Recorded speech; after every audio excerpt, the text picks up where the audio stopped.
ఇక శ్రీతేజ్ కుటుంబానికి 2 కోట్ల సాయం ప్రకటించిన అల్లు అరవింద్. అసలు మొట్టమొదటే ఈ ఇష్యూ ఇంత దూరం రాకుండా ఆ రోజే ₹1 కోటి నష్టపరిహారం కనుక ప్రకటించినట్టే అల్లు అర్జున్కి మంచి ఫేమ్ ఉండేది.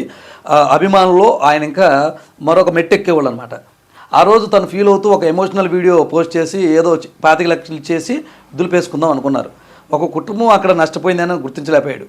ఆయన ఒకరోజు కలెక్షన్ 300 కోట్లు తెచ్చిచ్చినా ఆ బిడ్డకి ఆ తల్లిని తెచ్చి ఇవ్వలేడు. సో ఆ రోజు అంత ఇవ్వలేకపోయినా ₹1 కోటి నేను ప్రకటిస్తున్నాను, వైద్య ఖర్చులు కూడా నేనే పెట్టుకుంటాను, వారికి అండగా ఉంటానని ఒక మాట అడిగినడితే, ఒక మాట ప్రకటించినడితే ఆయన స్థాయి వాళ్ళ ఫ్యాన్స్లో కాదు మొత్తం ప్రజలకే, అటు తెలంగాణ ఆంధ్రప్రదేశ్లో కూడా మంచి స్థాయిలో ఉన్నాడు. పాన్ ఇండియా స్టార్ అయ్యిండి 25 లక్షలు మాత్రమే ప్రకటించాడు ఆయన. ఇన్ని ఆయన ఎంత స్టార్ హీరో.